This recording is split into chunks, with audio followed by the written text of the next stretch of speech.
สบายดีมื้อนี้พวกเราก็สิมาแนะนำวิธีการคาลิเบรตเครื่องวัดแทก pH ของพวกเราก่อนอื่นหมดเนาะให้เรานำเอาผงปรับค่า pH มาละลายใส่น้ำซะก่อนซึ่งผงนั้นจะแถมมาในกล่องมี3ถุงเนาะก่อนเราจะมาเริ่มคาลิเบรตเราก็ต้องเปิดก่อนเนาะ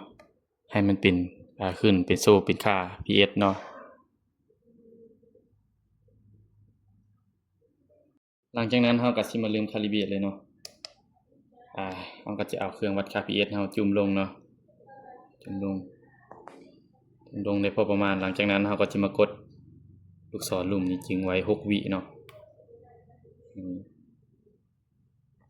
นี่ก็จะขึ้นเป็น CAL เนาะก็จะได้ค่าคาลิเบรตทำอิฐเนาะให้มันตรงกับผงวัดค่า pH เฮาเนาะที่ได้กำหนดไว้ในซองที่เฮาได้ไปเนาะ3ซองนั้นและหลังจากนั้นเราก็จะมาล้างน้ำสะอาดเนาะน้ำสะอาดก็เช็ดแล้วก็มาคาลิเบรตน้ำยาต่อไปเลยเนาะมันมี3น้ำยา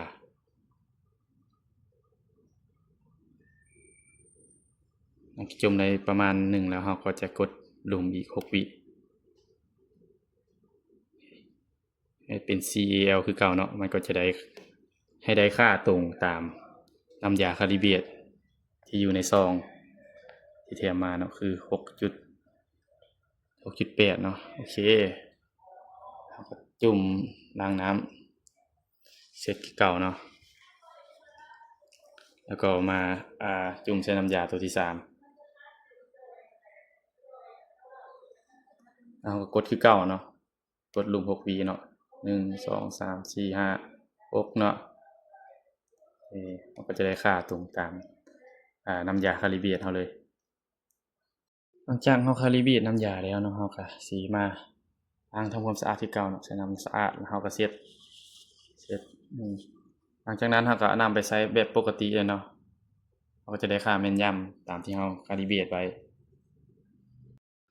สำหรับน้ำยาปรับค่า pH ของพวกเราเนาะก็สิเก็บไว้เลยเนาะเอาไว้คาลิเบรตครั้งต่อไปเลยให้คาลิเบรตประมาณอาทิตย์หนึ่งเทื่อหนึ่งเนาะหรือว่าเทื่อหนึ่ง3เทื่อก็ได้เพื่อความแม่นยำของเครื่องวัดค่า pH เรา